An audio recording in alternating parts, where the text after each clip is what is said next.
의를 위하여 박해를 받은 자는 복이 있나니 천국이 내 것이니라. 나로 말미암아 너희를 욕하고 박해하고 어디서 너희를 거슬러 모든 악한 말을 할 때에는 너희에게 복이 있나니 기뻐하고 즐거워하라. 하늘에서 너희의 상이 크니라. 너희 전에 있던 선지자들도 이같이 박해하였느니라. 아멘. 네, 우리 앞뒤 좌우로 한번 같이 인사할까요? 잘 오셨습니다. 네. 뭐 이렇게 좀 비도 오고 습하고 더워서 그런지 너무 많은 분들이 지금 안 보이시는 것 같아서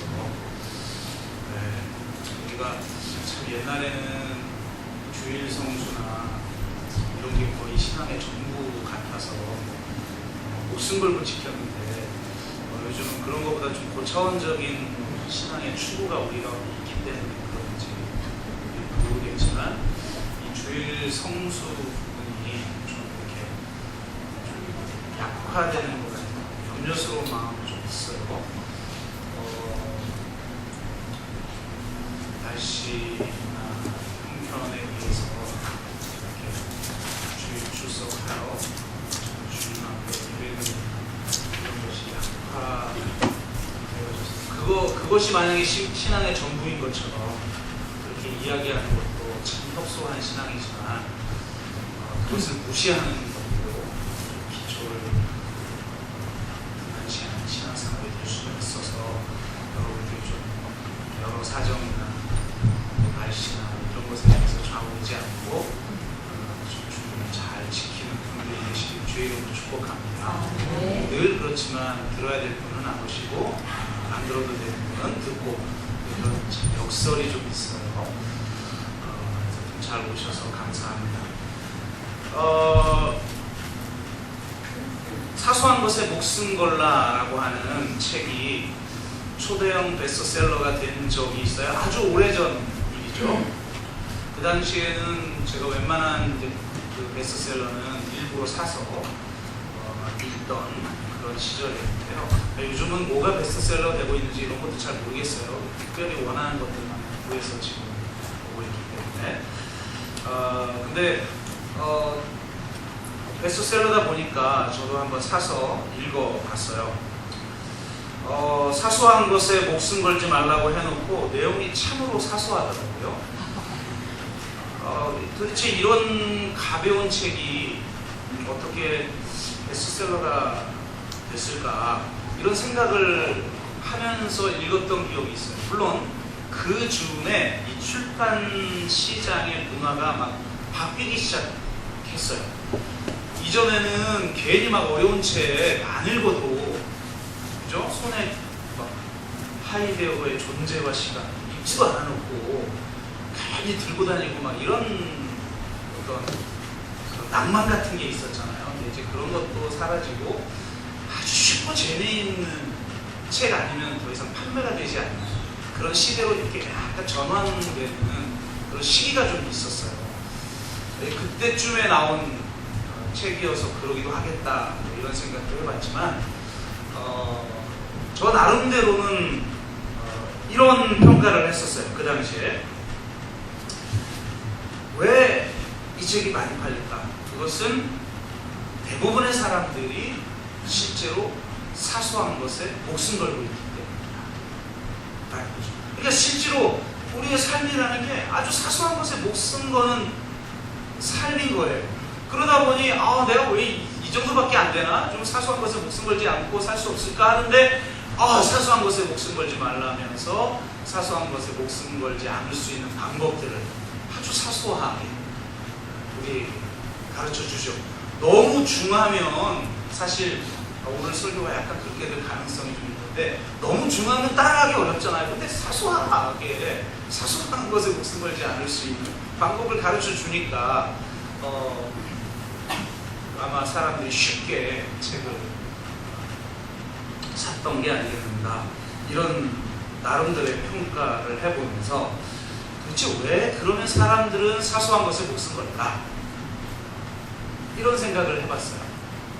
여러 가지 이유가 있을 수 있겠죠. 좀 더 객관적인 평가를 해볼 수가 있을 것 같아요.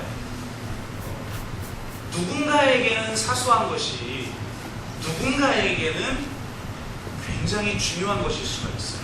그래서 부부싸움 할 때 아니 별것도 아닌 거 가지고 왜 당신 그래? 라고 하면 안 되죠. 그죠? 그게 더 열받죠. 그 전에 열받은 것보다 그 말이 더 열받아요. 왜 그러느냐? 자기한테는 사소한 것일 줄 몰라도 난 지금 목숨 걸고 있는 일이니까 너무 또 사소한 것에 목숨 걸다고 지적해야 할 일은 아니다 라고 생각해 볼 수가 있겠죠. 또 하나는 개인적인 것이 가장 정치적인 것이다 라는 페미니즘의 유명한 문구처럼 사소한 일이 결코 사소하지 않으며 심각한 정치적인 사안이기 때문에 실상은 목숨 걸 사안일 수도 있겠다. 이렇게 우리가 판단할 수도 있겠죠. 혹은 사소한 것에 목숨 걸도록 강요당할 뿐 사소한 것을 넘어서는 새로운 꿈을 꾸도록 제시되어 본 적도 없고 그런 꿈을 꿀 여유도 없는 삶을 살고 있기 때문이 아닌가 이런 생각도 해볼 수가 있을 것 같습니다. 여러분은 어떤 경우입니까? 모두가 다 합당한 이유들이죠. 그러나 오늘은 좀 더 다른 차원에서 접근을 좀 해보길 원합니다. 우리가 사소한 것에 목숨 거는 이유는 사소한 것을 넘어서게 만드는 언어를 가지고 있지 않기 때문이다. 이렇게 생각해 볼 수가 있을 것 같습니다. 앞서 아까 하이데거 얘기했는데 그가 언어는 존재의 집이라는 유명한 말을 했죠. 그만큼 언어라는 것이 우리의 전 존재를 규정한다라는 거예요. 그러니까 사람은 자기가 가진 언어만큼 살게 되어 있어요. 언어가 우리의 생각만 규정하는 것이 아니라 심지어는 무의식도 규정합니다. 그래서 자크 라칸이라고 하는 심리학자 겸 철학자가 무의식은 언어의 구조를 가지고 있다. 이런 이야기를 했어요. 그러니까 의식은 언어이고 그 밑에 있는 무의식은 욕망의 덩어리라고 생각했는데 실제로 우리의 욕망도 알고 보니 언어의 구조를 가지고 있다. 굉장히 중요한 통찰이죠. 저도 이제 내적 치유 같은 거를 좀 하기 때문에 전문가는 아니지만 비전문가로서 어쨌든 교회 내에서 그런 치유 사역을 좀 하게 돼서 나름대로 상담이나 심리학 공부들을 좀 해보니까 마음의 치유가 언제 일어나나에 대해서 치유하는 사람들이 하는 말이 뭐냐면 마음에 이런 거예요. 그러니까 마음에 문제가 있고 그 문제가 이렇게 반복되는 사람들이 있죠. 그것 좀 벗어나면 좋을 것 같은데 거기에 매여가지고 뭐 5년이든 10년이든 별로 변화되지 않는 사람들, 과거에 묶여있는 사람들, 그리고 반복된 문제를 이렇게 가지고 있는 사람들이 있어요. 그런 사람들의 특징은 자신의 마음을 혹은 자신의 삶을 새롭게 해석해 줄 언어를 가지고 있지 않다는 특징을 가지고 있어요. 그래서 마음의 치유가 언제 일어나느냐? 자신의 마음을 새롭게 해석하고 이해시킬 새로운 언어를 갖게 될 때 일어난다는 거예요. 그래서 그 언어로 자기의 상처와 자신의 삶을 이해하게 될 때 치유가 일어난다는 거죠. 그러니까 이 새로운 언어를 갖지 못하게 되면 치유도 일어나기가 좀 어렵답니다. 다시 말하면 우리가 가지고 있는 언어가 우리의 존재와 우리의 삶을 규정한다. 여러분은 어떤 언어를 가지고 있습니까? 자기의 존재와 삶, 그리고 자신이 살고 있는 사회와 세상을 설명할 수 있는 새로운 언어가 없는 사람은 세상이 설명해 준 대로 생각하고 세상이 가르쳐 준 대로 살아가게 됩니다. 그래서 그리고 세상은 우리에게 오직 생존을 위해 살아가도록 강제하는 거죠. 그러니까 다른 삶을 선택할 수가 없는 거예요. 그러니까 다른 삶을 살고 싶어도 그렇게 하지 못하는 이유는 바로 이 새로운 언어를 우리가 가지고 있지 않기 때문이라는 거죠. 지금의 삶을 해명해 주던 그런 언어가 아닌 새로운 언어가 우리 가운데 찾아올 때 우리의 삶이 바뀌는 겁니다. 부활하신 예수님께서 엠마오 제자를 찾아오는 장면이 있어요. 엠마오로 가는 제자들은 절망 가운데 지금 고향으로 돌아가는 거죠. 나름대로 이스라엘의 해방을 위해서 온 메시아를 발견했다고 생각했고 그가 정말 놀라운 일을 행할 거라고 생각했는데 너무나도 허망하게 십자가에서 달려 죽은 거예요. 그러니까 너무나도 절망스럽고 그동안 자기가 살았던 삶이 무의미해지면서 그냥 다시 생존을 위해서 자기 고향으로 돌아가는 거죠.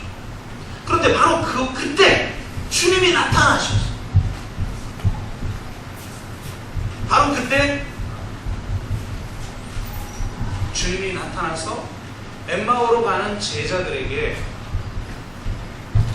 하신 일이 있어요. 뭡니까?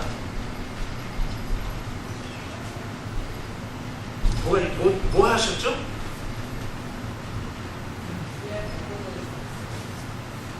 주의 복음을 주님이 전하셨어요? 그렇죠. 성경을 풀어주셨어요. 그래서 나중에 그들이 이렇게 고백해요. 그분이 말씀을 풀어주실 때에 우리의 마음이 뜨겁지 아니하더라. 무슨 말입니까? 그들에게 새로운 언어가 주어졌다. 그들이 가지고 있던 언어로는 도대체 예수 그리스도께서 십자가에서 죽으신 것이 이해가 되지 않아요. 그것은 그저 실패일 뿐이고 자신들의 꿈이 무의미해진 그런 사건일 뿐인 거예요. 그런데 예수님이 오셔서 이 성경의 말씀, 그 당시 성경은 구약이겠죠. 구약의 말씀을 새롭게 해석해 준 거예요. 그래서 자신이 메시아로 왔고 자신이 십자가에서 죽을 수밖에 없다라는 것, 왜 그런지를 풀어주신 거예요. 그러니까 새로운 언어를 그들에게 선물해 주신 거죠. 그러니 전혀 해명이 되지 않았던 십자가의 의미, 자신의 삶의 의미, 이것이 새롭게 재해석되면서 다시 엠마오로 가던 방향을 돌이켜 제자들에게 가서 부활하신 예수님을 내가 만났다고 증언하죠. 그러니까 이전의 삶으로 다시 돌아갈 수가 없어요.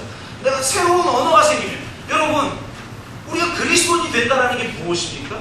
나에게 새로운 언어가 찾아온 거예요.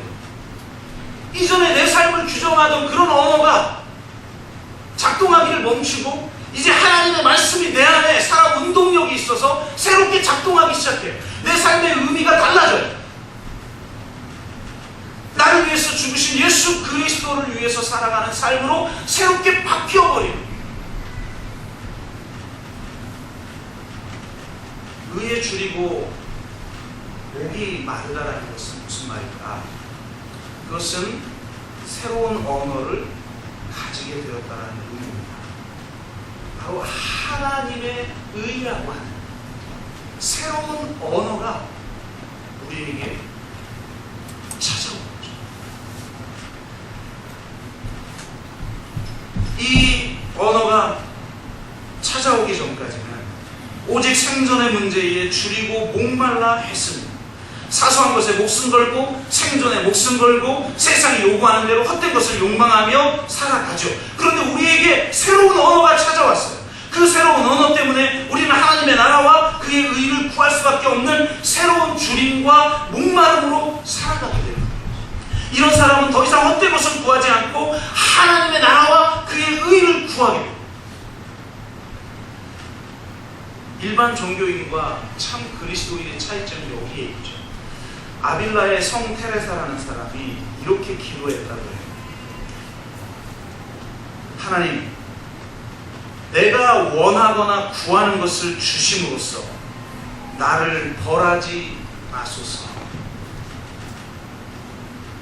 이 기도가 너무 멋지지 않습니까? 우리는 뭐라고 기도하나요? 주님, 내가 원하는 대로 채워주십시오. 내가 구하는 대로 이루어지게 하여 주십시오. 그리고 그것이 축복인 줄로 알고 우리는 그렇게 하나님 앞에 기도해요. 그런데 진짜 하나님의 의가 무엇인지를 경험한 사람들의 기도는 뭐냐면, 내가 원하는 대로, 내가 구하는 대로 이루어짐으로 말미암아 주님, 나를 벌하지 마십시오. 이게 무슨 말이에요? 내가 원하는 대로, 내가 구하는 대로 다 이루어짐으로 내가 더 이상 하나님의 나라와 의를 구하는 삶을 살지 않는 그런 삶을 살지 않게 하여 주십시오. 이런 기도. 얼마나 멋있습니까?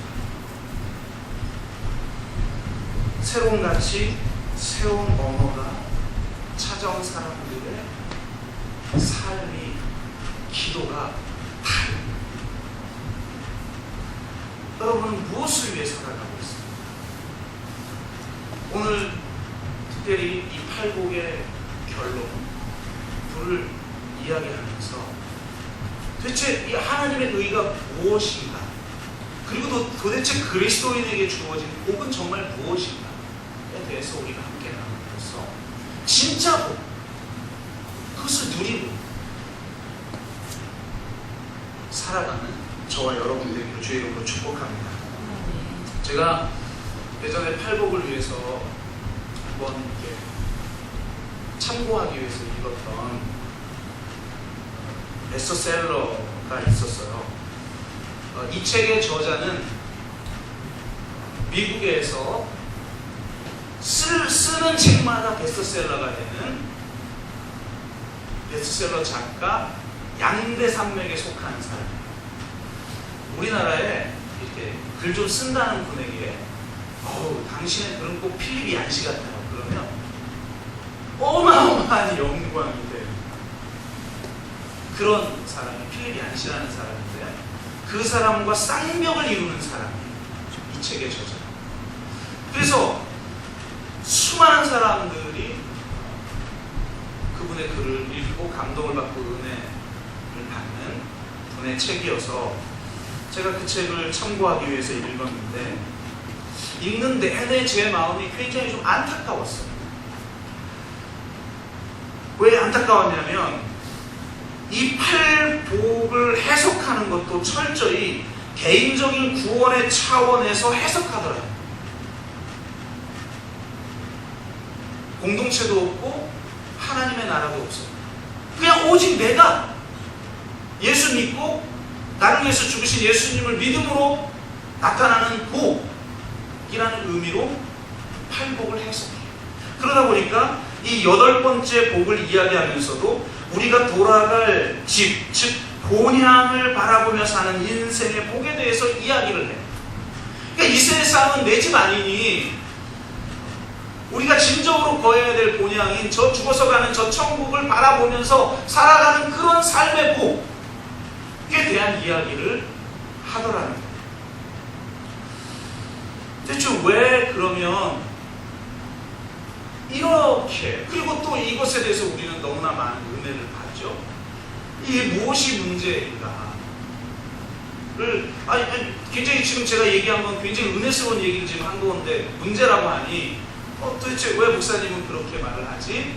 그 이유를 좀 말씀을 드리면, 첫째, 많은 말씀을 드릴 수 있지만 2가지만 이야기하자면, 첫째는 하나님 나라에 대한 관점의 문제가 있어요. 하나님의 나라가 죽어서 간 곳으로만 이해되어지고 있다는 거죠. 물론 우리는 죽고 끝나는 게 아니에요. 죽음 이후의 삶이라는 게 존재하죠. 그런데 성경에서 말하는 하나님의 나라는 지금 여기에서 임하는 하나님의 통치.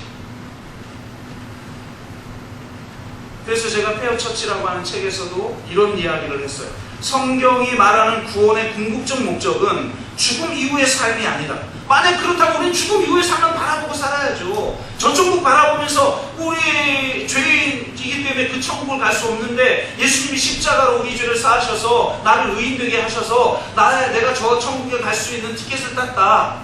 그런 자격이 나에게 주어졌다라는 것에 감격하며 감사하며 하나님 앞에 예배하며 살아가는 그런 축복의 삶을 살아가면 되는 거죠. 더 이상의 고민이 필요하지 않아요.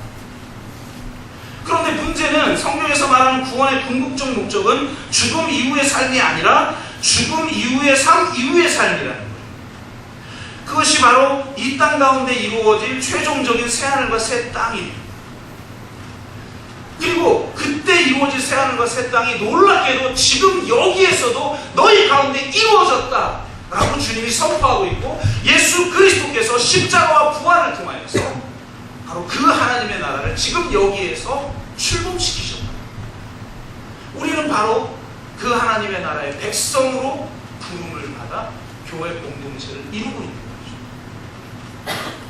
그런데 자꾸 죽어서 가는 천국으로만 이해하니까 마지막 복도 너희 큰 상이 예비되어 있으니 저 천국만 바라보면서 살아가는 그런 내용으로 결론이 이루어지게 된다는 겁니다. 또 하나는 하나님의 의에 대한 협소한 이해. 이전에 말씀드린 것처럼 성경에서 말하는 하나님의 의는 두 가지입니다. 바로 공의와 정의라는 거죠. 그러니까 여러분, 번역이 공의라고 되어 있다고 공의만 말하는 게 아니라 그냥 의 이렇게 단어 하나로만 되어 있어도 원어는 공의 아니면 정의, 그러니까 미슈파트 아니면 체데크예요.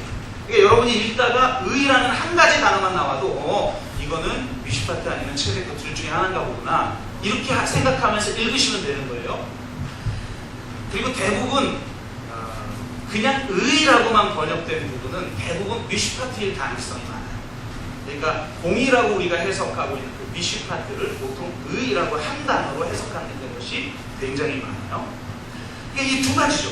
제가 그 말씀을 드렸는데 영어 성경으로 말하면 미슈파트는 뭐라고 번역이 돼요? 100%? 뭐죠? 처음 들었습니다. 이러시면 상당히 곤란합니다. 뭐죠?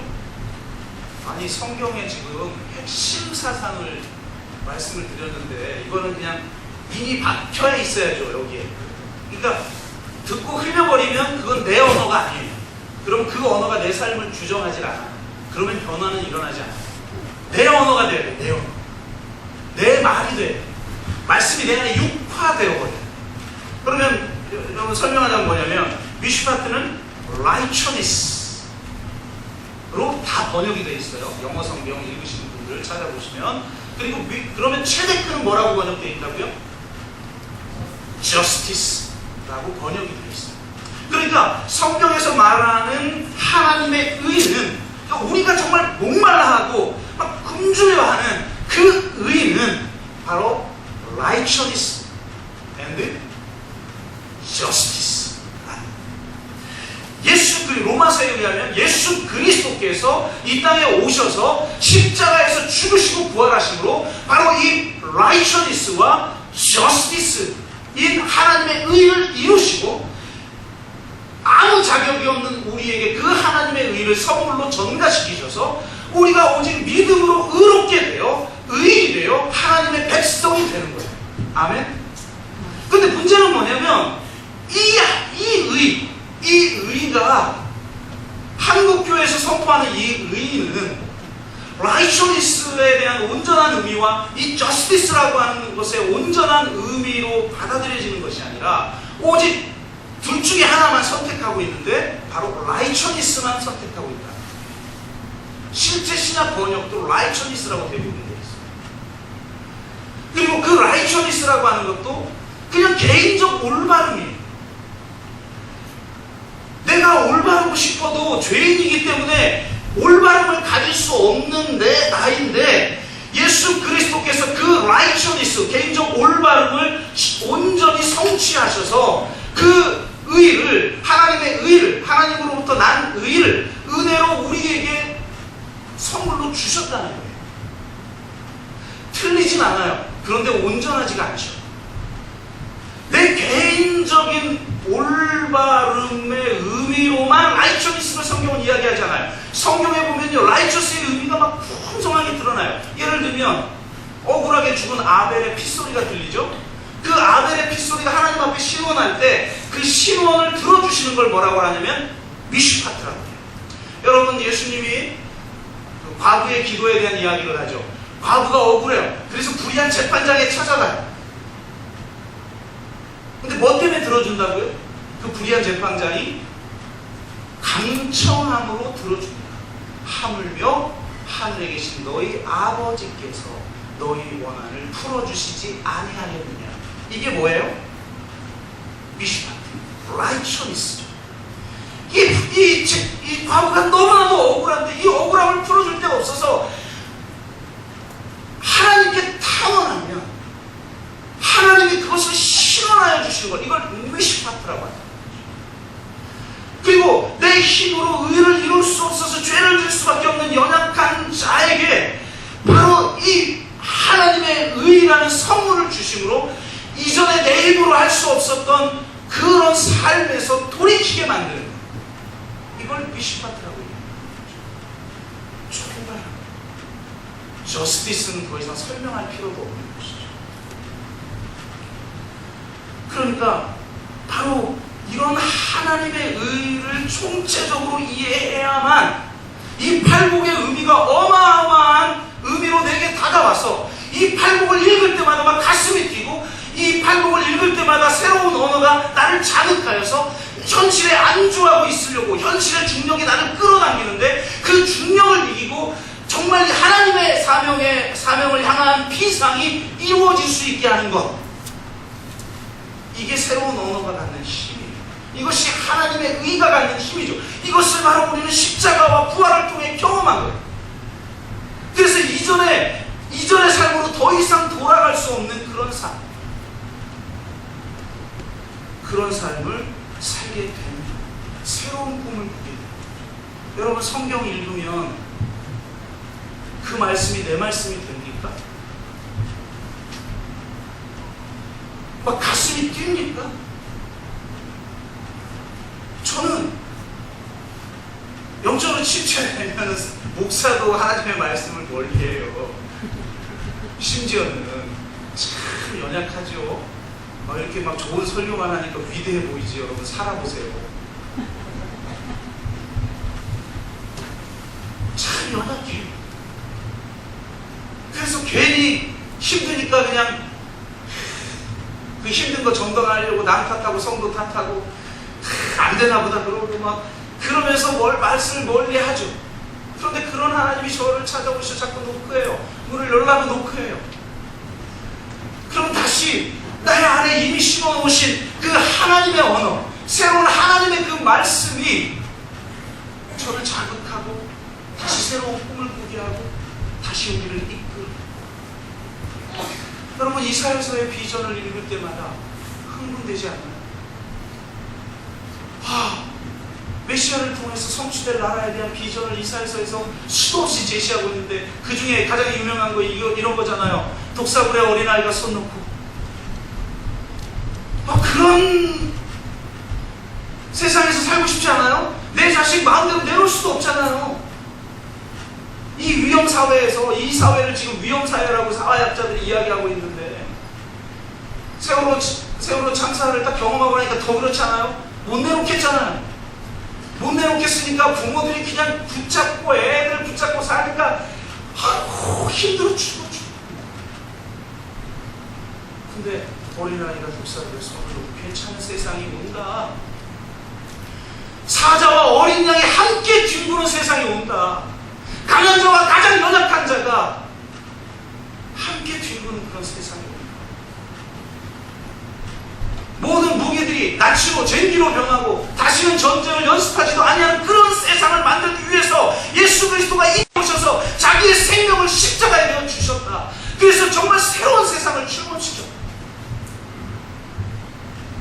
그 꿈이, 그런 하나님의 의가 온전하게 이루어진 세상에 대한 언어가 우리 가운데 우리를 자극해서 이대로 살아갈 수 없게 만드는 삶, 이것이 바로 그리스도인의 삶이라는 것. 놀랍게도 팔복의 결론은 형통이나 성공이 아니에요. 내가 부자 되고 내가 인정받고 성공하는 그런 게 아니에요. 그랬으면 좋겠죠. 예수 믿으십시오. 여러분 내 동대로 이루어질 자가 메시아입니다. 여러분 바라는 대로 그리시면 구체적으로 그리시면 그 그린 대로 이루어질 자가 메시아입니다. 할렐루야. 이게 아니란 말이에요. 팔복의 결론은 의인을 위하여 박해를 받는 복이에요. 예수님도 하나님의 의를 이루기 위해서 십자가에 달려 죽으셨죠. 그것이 복이라는 거예요. 팔복은 놀랍게도 3절로, 아니 8번째 복은 놀랍게도 3절로 이루어졌어요. 여러분 시를 써봐도 그렇잖아요. 저 다 한 절씩 썼잖아요. 가난한 자는 복이 있나니, 빼통하는 자는 복이 있나니, 온유한 자는 복이 있나니, 의에 줄이고 목마른 자는 복이 있나니, 그럼 마지막 의를 위해 핍박받는 자는 복이 있나니 한 절로 끝나야죠. 그래야 쌍박하죠. 그런데 놀랍게 8번째 복은 3절로 이루어졌어요. 그 말은 8번째 복이 첫 번째 10절인 동시에 그것에 대한 해석인 동시에 11절, 12절이 바로 이 팔복의 결론임을 이야기합니다. 팔복의 핵심임을, 팔복의 본질임을 보여주고 있는 거예요.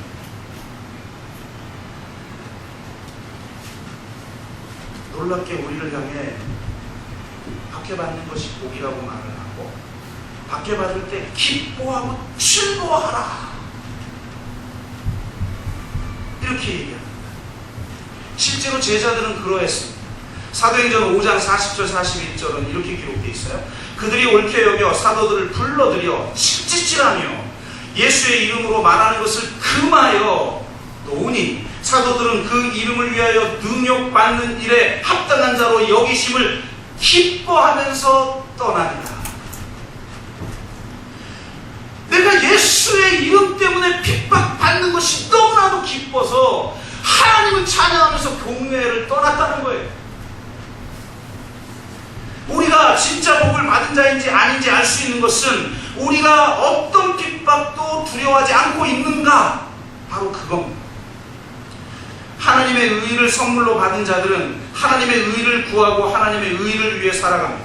그 과정에서 핍박이 와도 멈출 수가 없어요. 그것이 내 생명보다 귀하기 때문입니다. 예수가 생명보다 귀하고 예수님을 통해 이루어진 하나님의 나라가 생명보다 귀하고, 그 하나님의 나라의 하나님의 통치가 이루어질 때 이루어지는 그 하나님의 의가 내 생명보다 귀한 거예요. 만약 그렇지 않다면 우리는 믿을 가치가 없는 것을 믿고 있는 거예요. 생각해 보세요. 내가 살아가면서 소중히 여기고 있는 것들과 예수가 똑같다면 뭐하러 예수 믿습니까? 구원 티켓 주니까요? 내 삶에 살아가는데 내 삶에 영향을 아무것도 미치지 못해. 그게 뭐하러 믿어요? 아니 도대체 우리가 예수를 믿어야 될 이유가 뭐냔 말이에요. 내가 내 생명을 바쳐도 아깝지 않은 정도의 가치가 있는 분이 아니라면 뭐하러 믿냐 이 말이에요. 그런 분 안 믿어도 비난이다 해도 여러분 축복받을 수 있어요. 실제로 예수 믿고 성공한 사람보다 예수 안 믿고 성공한 사람이 더 크게 성공하죠. 아닌가요? 지금 부자 2위에서 10위를 한번 쫙 열거해 보세요. 믿는 사람이 더 많아요? 안 믿는 사람이 더 많아요? 진짜 내 생명을 아낌없이 내어줘도 될 만한 그런 가치 당연히 있죠. 그분이 하나님의 아들이십니다. 아멘. 삼위일체 하나님이세요.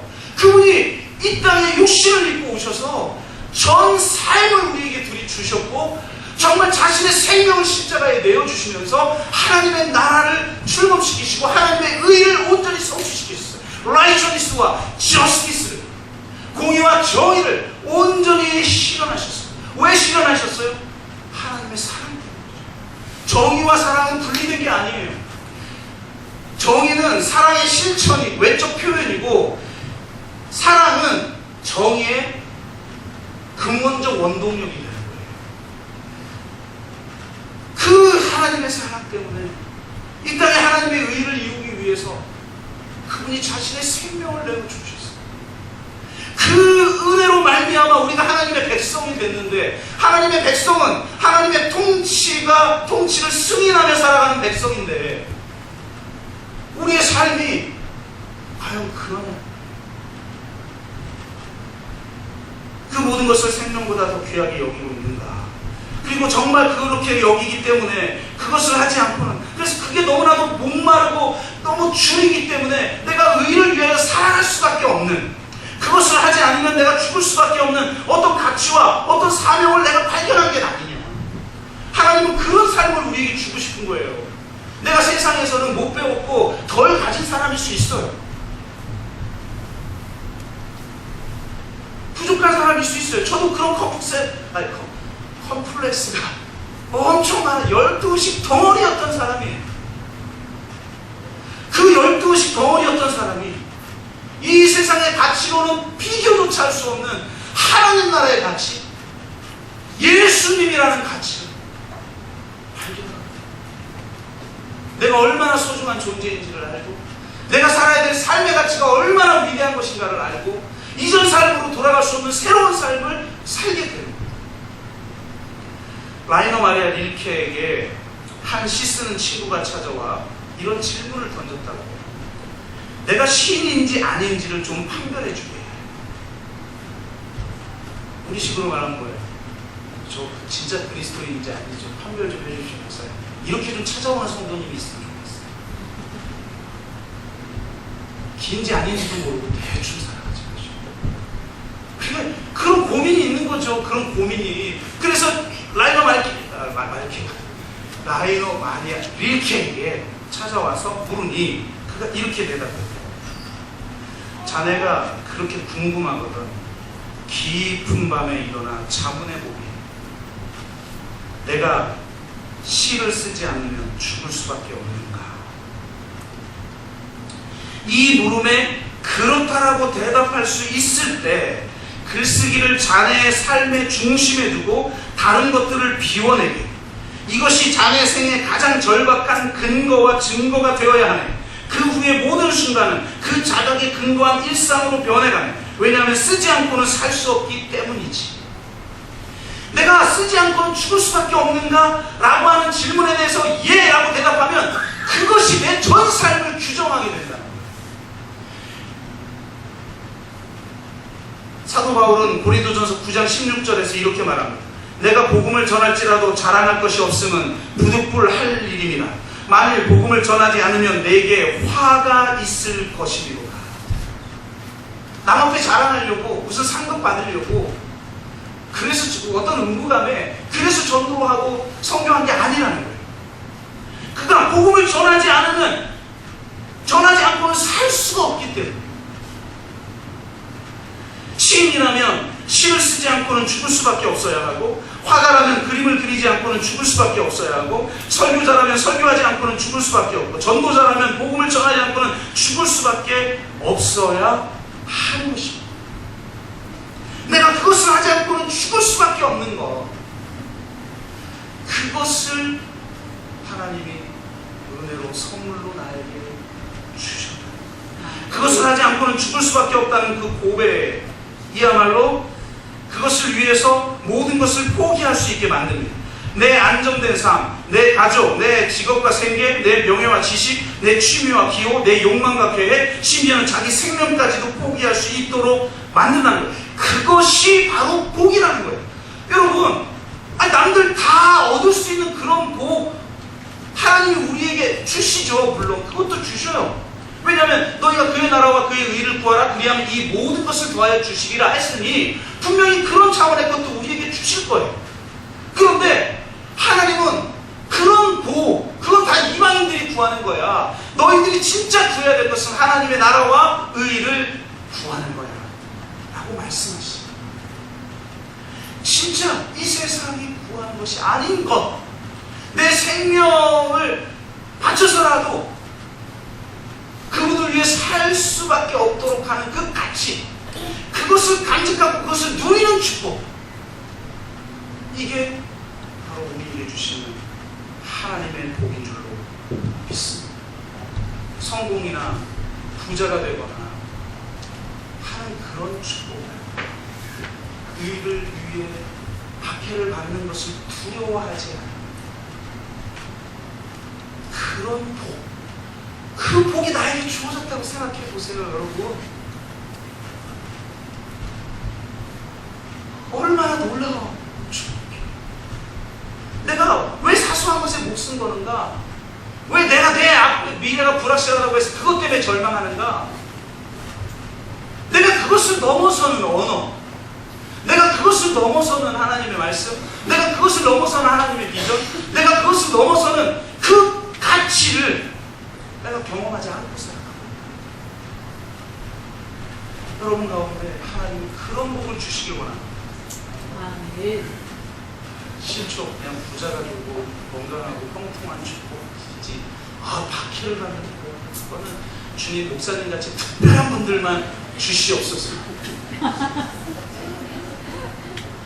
저 이미 그런 축복 받고 넘치도록 받았으니까 저보고 목사님 잘 살게 해주시옵소서 주님보기도 하지 마시고, 여러분 자신을 위해서, 여러분의 자녀를 위해서 결론을 맺습니다. 피 흘림이 없이는 죄 사함이 없죠. 피 흘림이 없이는 새로운 세상도 없습니다. 그것을 우리 주님이 우리에게 분명하게 보여주셨습니다. 그것을 우리 경험했잖아요. 그 은혜에 사로잡혀 감격하며 눈물을 흘렸고, 그 은혜 때문에 세상이 달라 보이고, 그 은혜 때문에 내 삶의 의미가 달라지고, 그 은혜 때문에 내 가치가 달라졌잖아요. 그런데 왜 우리는 여전히 사소한 것에 목숨 걸고 있어요? 왜 생존의 문제에 목숨 걸고 있어요? 여러분에게 새로운 언어가 들어가길 주의 이름으로 축복합니다. 더 이상 이 사소한 것에 목숨 거는 것이 아니라 라이처니스와 저스티스가 이루어지는 새로운 새하늘과 새 땅이 지금 여기에서 이루어지길 원합니다. 주님 독사물에 어린이가 손 넣고 어린 양과 사자가 함께 이루는 공동체가 우리 더불어 숲 가운데 이루어지길 원합니다. 그런 꿈을 꾸시오. 그러기 위해서는 주님이 우리를 위해서 피 흘려 주셨고 대가를 지불했습니다.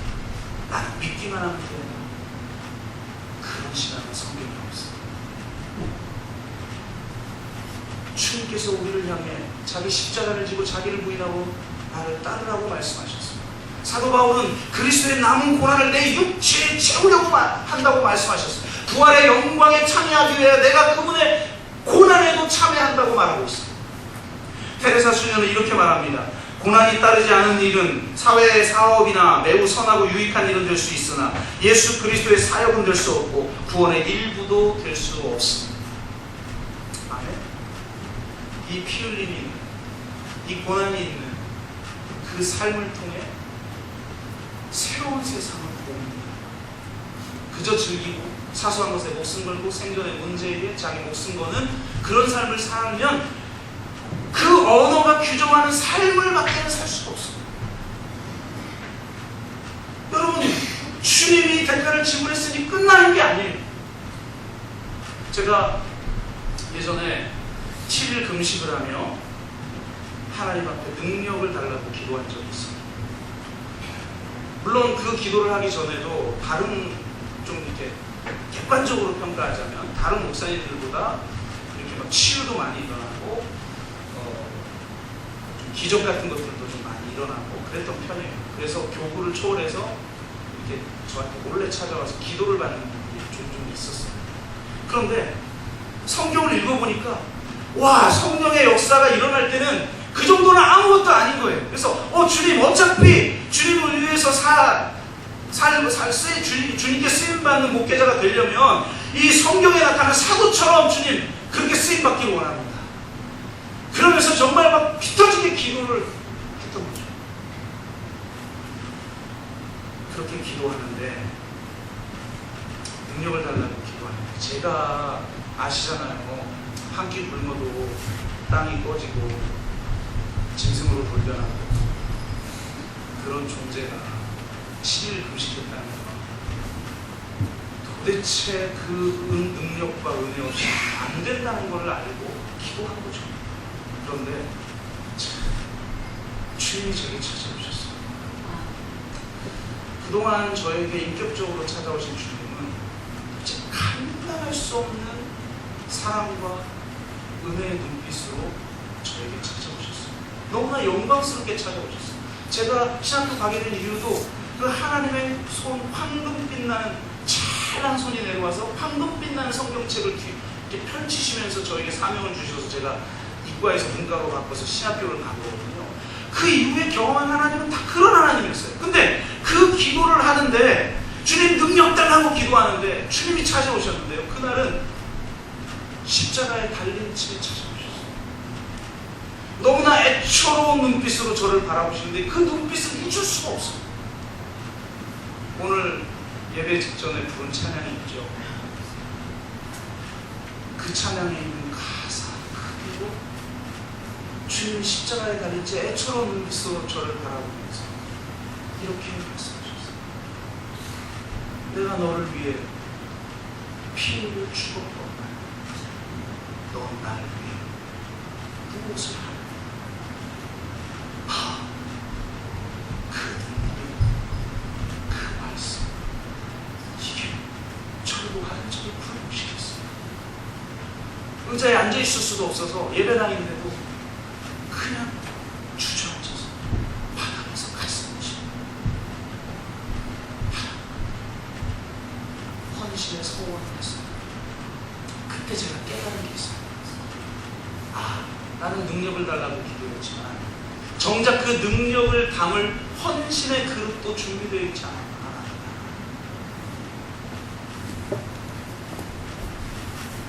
그러면서 오늘 말씀과 연결해서 고백하자면 나에게 성령의 능력이 더 강력하게 임해서 도대체 일반 목사들은 따라올 수가 없는 기적의 역사가 내 삶에 일어나는 게 복이 아니라 주님이 나를 죽으셨습니다. 나는 주님 살렸습니다. 의의 주이고 내가 복이 많습니다. 의를 위하여 받게 받는 축복을 내가 구합니다 라고 할 수 있는 그것이 바로 하나님의 복인 줄로 믿습니다. 저와 여러분이 그런 위험한 복을, 위험하지만 나의 삶을 근본적으로 흔들어 놓을 수 있기 때문에 위험하지만 이 세상에서 도저히 발견할 수 없는 진정한 평화, 진정한 의, 진정한 가치, 진정한 비전, 새로운 삶, 새로운 비전인 줄로 믿습니다. 그 팔복을 주님은 저와 여러분에게 주시기를 원하십니다. 믿습니다. 그 은혜가 여러분 가운데, 여러분의 가정 가운데, 우리 교회 가운데 충만하게 임하기를 주의 이름으로 축복합니다. 우리 같이 기도합시다.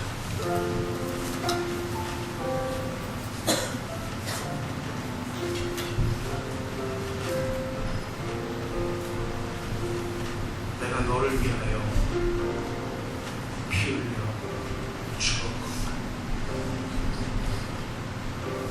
넌 나를 위하여 무엇을 하고 있니? 하나님의 아들이 자기 생명까지 내어주시며 이루신 하나님의 의, 그 하나님의 의의 주인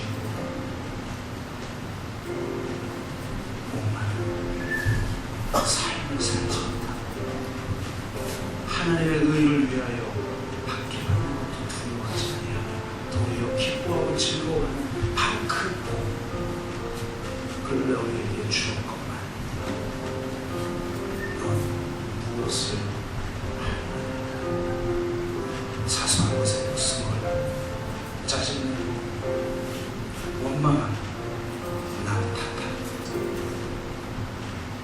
생존의 문제에 대하여 하나님의 나라와 의는 잊어버리고 살아가고 있지 않습니다. 내가 믿는 하나님이 나를 구원하신 그분의 가치가 고작 생존의 문제보다 못하고 우리의 사소한 것보다 못한 것입니다.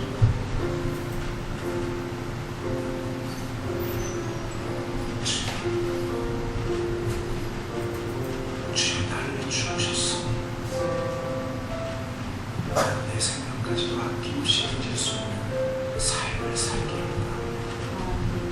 삶의 일상이 그 십자가의 은혜로 변화되길 원합니다. 나의 가정생활이, 나의 일터 생활이 하나님의 나라와 의를 구하는 삶이 되길 원합니다. 새로운 공동체를 꿈꾸는 이 교회의 일원으로서 함께 꿈을 꾸는 자가 되기를 원합니다. 그렇게 한번 주님 앞에 기도하는 시간을 갖도록 하겠습니다. 같이 기도합니다. 주님, 팔복을 우리에게 허락하시니 감사합니다. 신령이 간 애통하는 온유하며 의에 줄이고 목마르며 그 일이 여기고 마음에 청결하며 한평케 하는 의를 위하여 박해도 두려워하지 그 기뻐하고 즐거워하는 삶을 살게 하시니 감사합니다. 내 너를 위해 피를 주고 넌 날 위해 무엇을 하느냐 라고 말씀하시는 주, 그 십자가의 은혜가 너무 커서 주님으로 말미암아 이루어진 하나님의 의가 너무나도 위대하고 놀라웠어요. 그의 나라와 그의 일을 구하며 우리의 삶을 드리기를 원합니다. 주여, 내가 여기 있나이다. 나를 받아 주시옵소서. 그 마음으로 우리의 가정을, 우리의 일터를, 이 지역을, 이 사회를, 이 공동체를 위해 십자가를 짊어지며 나아가는 모두가 될 수 있도록 인도하여 주옵소서. 주님, 팔복을 우리에게 허락하시니 감사합니다. 이 복을 놓치지 말고 온전하게 누리고 나누며 증언하는 삶을 살아가게 하여 주옵소서. 감사드리며 예수 그리스도의 이름으로 기도드립니다.